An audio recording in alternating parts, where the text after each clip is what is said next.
Looking forward to it. Before we leave the Academy Awards show, let's spend some time with the last person we're going to show you tonight, Marla Gibbs, Flo from the Jeffersons. I want you to look at this face. Hey, Marla Gibbs. Tell us what's going on with you. Well, right now we have this wonderful theater called The Vision, which we're hoping more people will be attracted to, because economically California's been in such desperate state economically that we've suffered. Where's it located It's at? located in Newport Park, which is about 3 or 4 blocks from Magic's Theater, if you've been over to look at Magic's. Okay. It's about 43rd and Crenshaw, 1 block east of there, is where Newport Park is. It sits in a little pocket there. Okay, now you got a production going on there too right now, don't you? Yes, it's called Jezebel. It's a wonderful gospel opera. Stars Darrell Coley and Wendy Barnes and another lady named Dolores Hall and a cast of 60. Okay. It's a 1,000-seat theater. And big theater. Yes, Dorothy Dandridge just left from our small theater. Right. And we're looking for people to come and enjoy the theater. Plus, I'm doing Duchess, one of the cows in 101 Dalmatians. And I'm very excited about that because I've always wanted to do that animated stuff. Right. And I'm doing Border to Border, which young man Chris Owens, Gary Owens' son, Gary's is son. doing a production. He works at Warner Brothers, and we're going to shoot it this weekend at Gary's house. And Gary's performing in it, and I had the opportunity of being in it also. Fantastic. And I just came back from Chicago with the Bewitched cast, which was a lot of fun. And they also have a project in which I might be a witch. Hey, listen, a witch with a W. You've got reruns playing all over the world too. Yeah, I'm not getting any more money, so forget that. I need something else. I understand, but I'll tell you, everyone, that's really where you got your, not where you got your start, but everyone really got to know you. Florence was a character who knew how to talk back. Yes, and Mary was the next step. Mary got the man and the child. Right. But now you're really going full bore with your own projects. Well, I'm not going forward. There's no money there, but there's my heart. Well, that's what counts. And then I'm ready to come back to work. Fantastic. Yes. Well, you'll see her real soon. And when you get a chance, go down to the theater. I'll tell you, the production's really great, and they can use a little help down there, too, at the same time. A lot of help. Thank you. All right. Thank you very much. Thank you, Marla. Thank you. Thank you, and thank for all your support over the years. Well, as we left the Academy Awards, we missed one person who I really wanted to talk to. She was center stage that night. She was up for the Best Supporting Actress in that year. But just 36 hours later, we found her stomping for the Pacific Symphony down in Orange County, Newport Beach, where she was making a charity appearance. And I got to sit down and spend just a little over 6 minutes with her, and I'm going to show you that interview. Miss Lauren Bacall. You know you don't have to act with me, Steve. You don't have to say anything, and you don't have to do anything.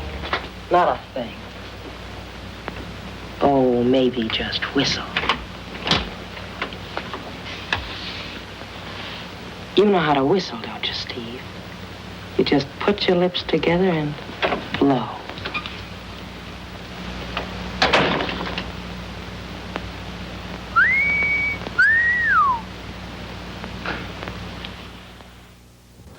The Academy Awards was just 2 nights ago, and already, here we are, Lauren Bacall's down here in Newport Beach, appearing for the Pacific Symphony. Does anything stop you from working?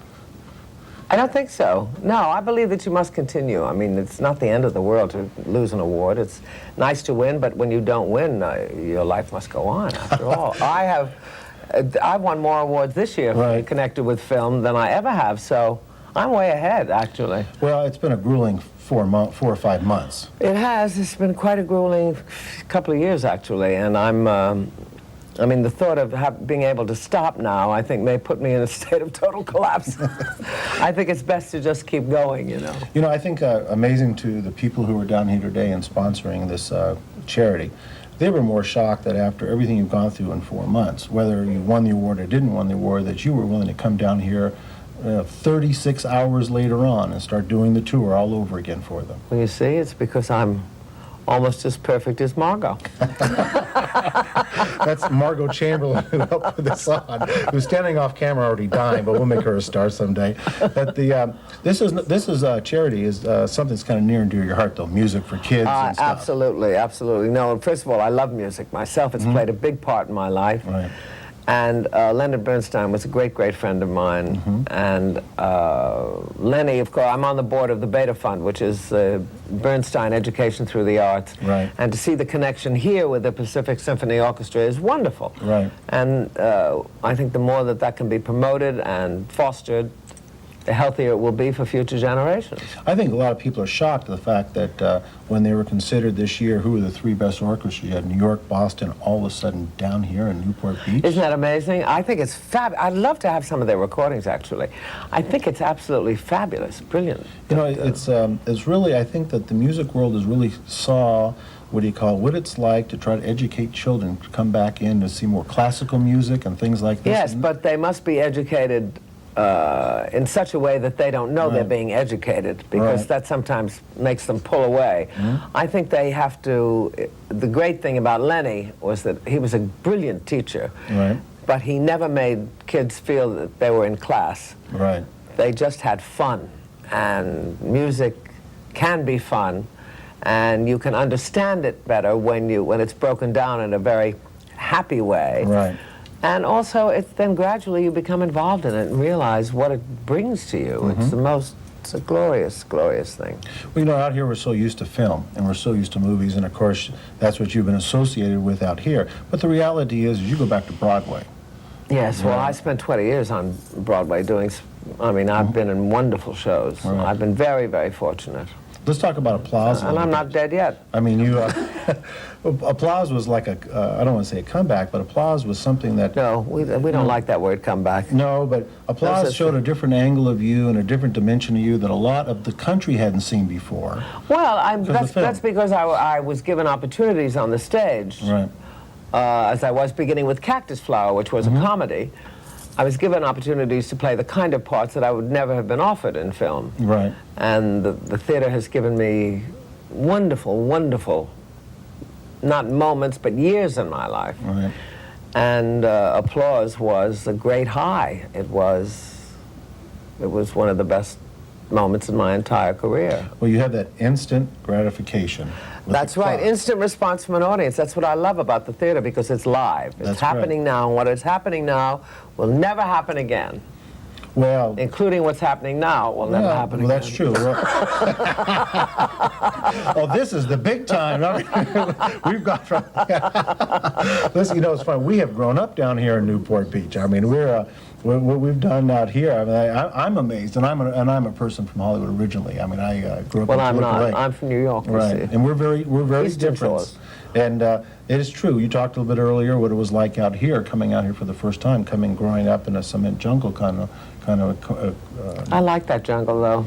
Well, it's vibrant. It's 24 hours a day. You know, it's funny. I did go during. But there's more art there.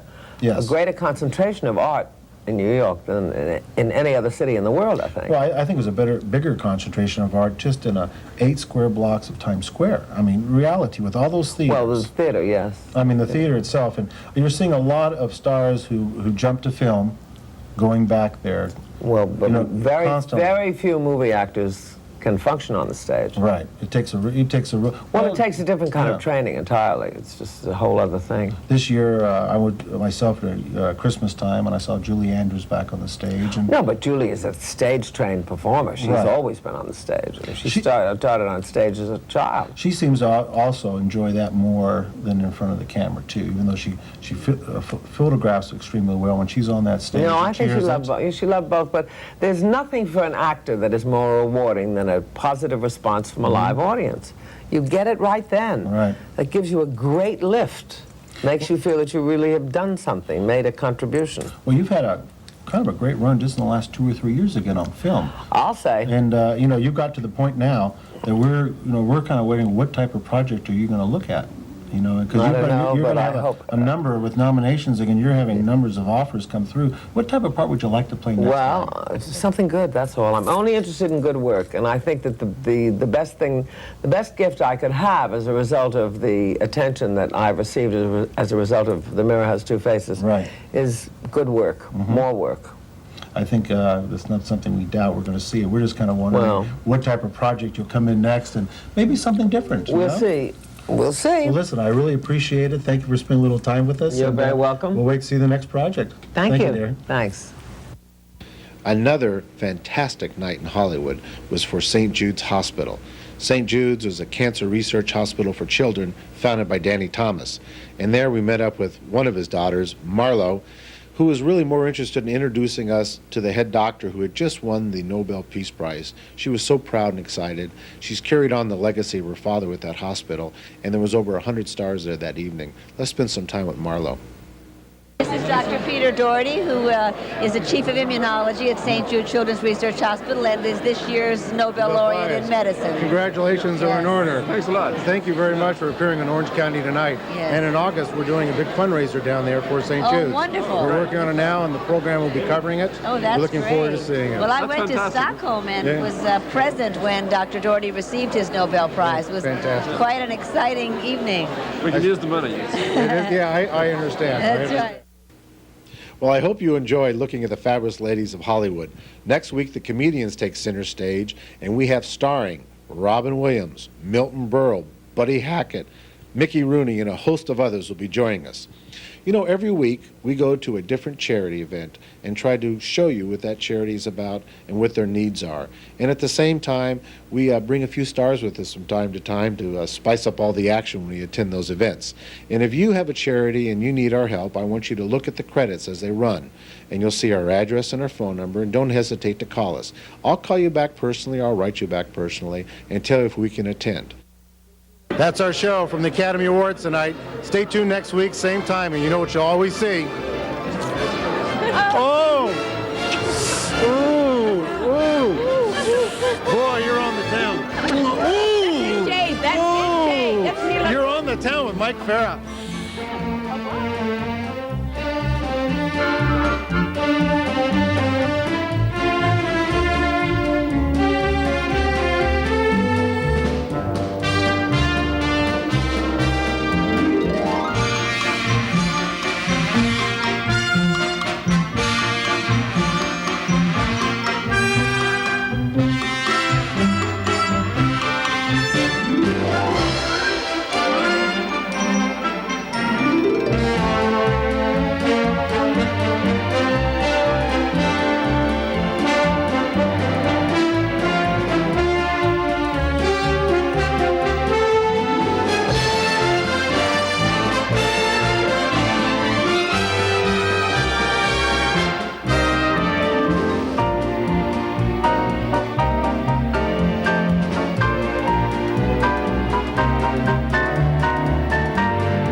Now for song number 3.